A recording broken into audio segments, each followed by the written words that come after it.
Hi guys, welcome back to my channel. My name is Cornelia, but you can call me Corny, and my channel is Cornyco, where I like to talk about life and things that happen in Japan, and yeah, just whatever I feel like.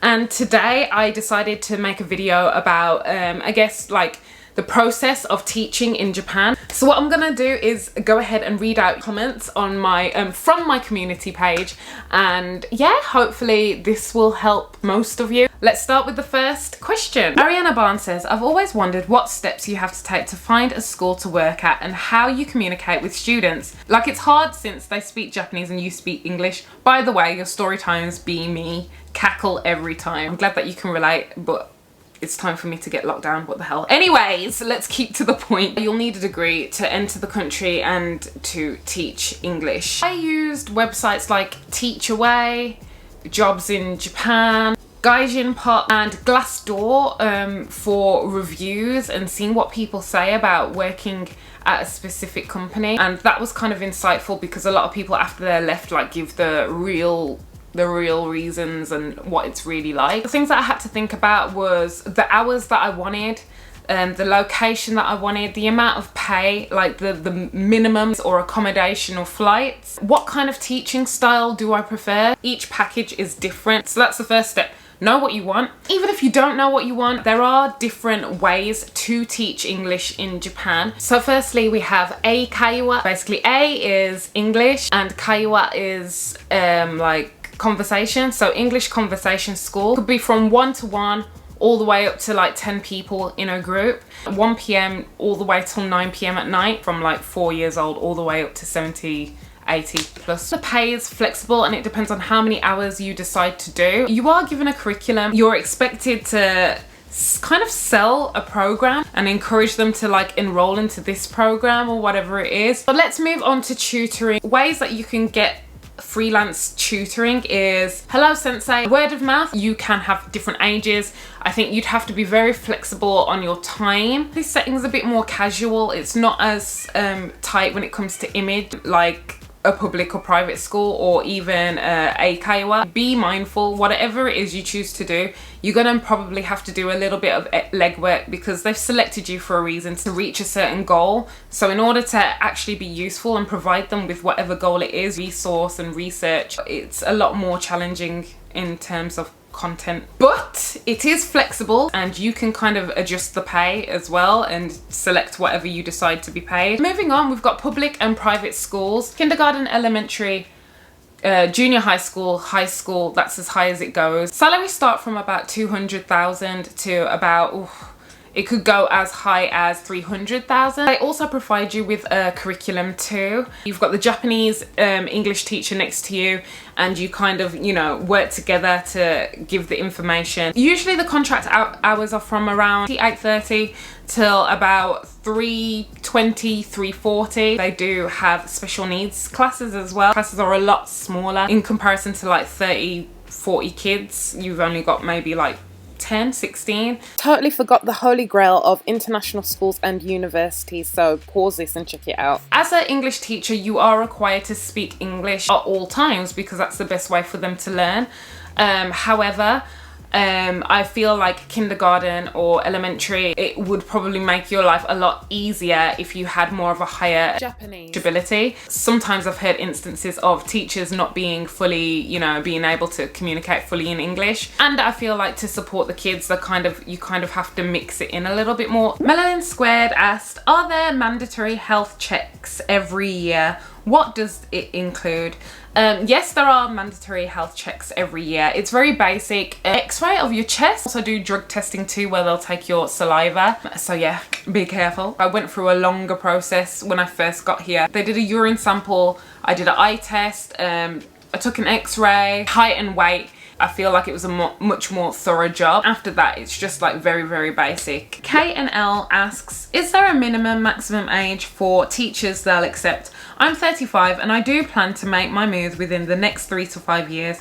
I'm wondering if I'll be too old and should just pursue a different career. I've actually seen older people, and I think the oldest that I've seen is maybe like 50. That was very interesting to see and reassuring because, you know, you'd like to think you'd be able to have the flexibility and the opportunity to teach here in Japan. So I wouldn't let that deter you. If you get in, you get in. If you don't, you don't. but I wouldn't put it down to your age. I wouldn't limit yourself. I would give it a shot, basically. So don't worry about that. If anyone disagrees, let K and L know.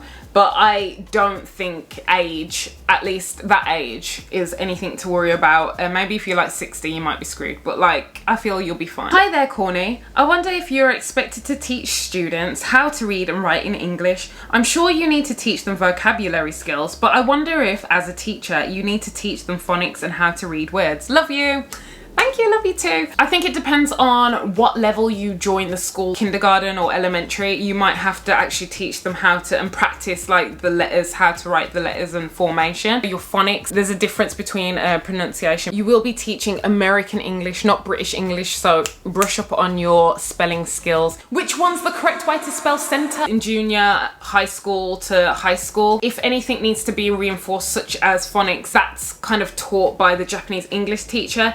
Your role, whether it's speaking, listening, reading or writing, it's just giving them the chance to express and use the language that they've already learned so far. So your job is to kind of create the lessons, put it into practice, give them examples, show them how to naturally use and express themselves using English. Autumn Clark says, hello, hope you are well. I have a few questions about teaching in Japan.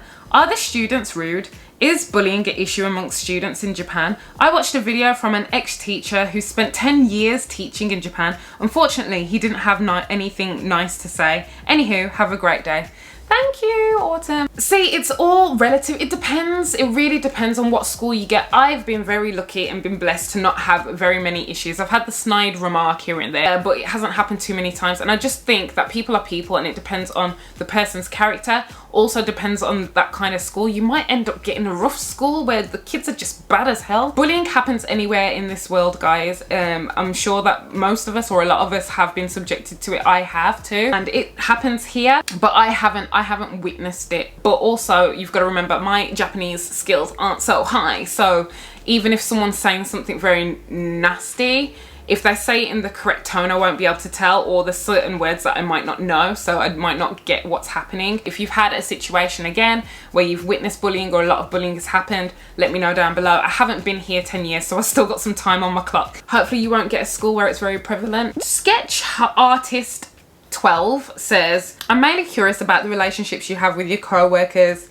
and student. I've just changed jobs, so far so good. Everybody's super sweet and I feel like I'm getting the opportunity to use more Japanese. I've been invited to people's houses. I've been out like just eating outside of school. Just remember that you don't speak about what happens outside of school in school. You keep those two worlds separate. I feel like Japanese people are very private, so please respect that. If you do decide to make friends with your co-workers, it's not appropriate to bring that kind of talk into the school. I mean, talk about yourself, but I wouldn't recommend to talk about yourself either. There's a lot of things that I do not mention at my school just for privacy reasons, because people chat, you know, and I've had instances of giving like small talk of a little bit of information that I didn't care about, but then I heard somebody else repeat it back to me and I'm like, how the hell do you know?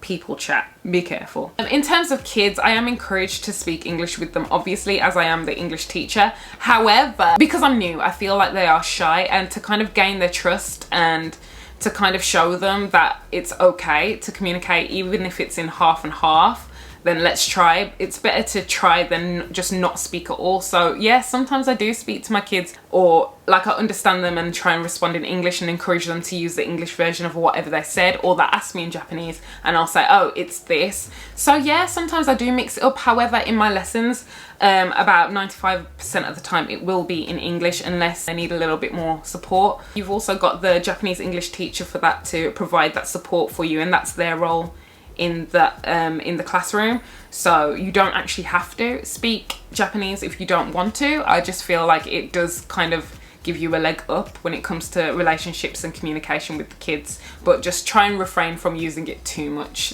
because you want to be seen to be doing your job too, which is teaching them English. That also kind of ties into what Pitagata has asked, and she goes, about teaching in Japan, maybe talk about how is your boss or colleagues. I read that Japan is all about respect to boss and all, so I hope that your boss is nice. Love you. You are the best. Lots of love from Spain. Thank you. Love you too. Yes, it is all about the respect before you start classes. Some of the classes bow. It depends on what style the teacher wants. There's a lot of formalities that you have to do, as in like greeting. I've totally forgot the word. Aisatsu, which is like greeting and like giving the card and bowing and saying yoroshiku onegaishimasu. Like there's certain phrases that you should probably learn out of respect for your boss and people at a higher position. Don't stress too much though, because I feel like they're a lot more forgiving for foreigners. As long as you show that you have respect, you gonna be okay. And a lot of them can actually speak English, but just obviously choose not to, because why would you? I'm always surprised when I hear, I'm like, oh, where was this voice when I was struggling to use the fax machine? Hi Corny, I can't wait for your next video. I have several questions. Some might have been repeated, frequently asked. Totally cool if you, if not all will be addressed. Number 6, I've heard so many stories of people going to teach English in Japan, but there are still so many open positions for teaching English in Japan. Why is there so much demand? I just feel like the rotation is kind of heavy. As you know, Japan is full of Japanese people. About, I would say 98%, 99% are Japanese here. So we are so few. A lot of people come here to make money and send money home, or to save enough money, or to just come here and experience the culture, and then after a few years they leave. It's not very often that people decide to stay for a long term, like forever.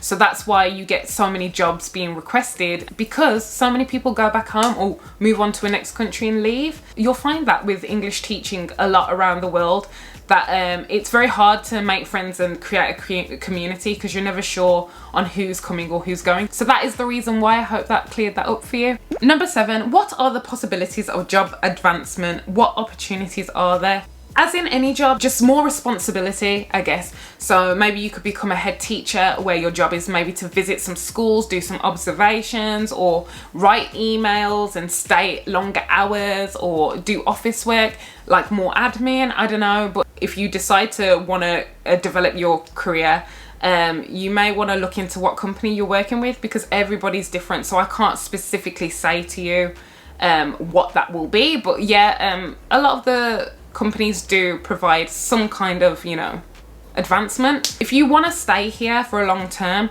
I feel like it's always useful to look into other opportunities and avenues of work too, because it might not be your cup of tea, and maybe you'll start to realize, okay, this isn't what I really want. I want to be at this level, and in order for me to do that, I can't be working as an English teacher anymore.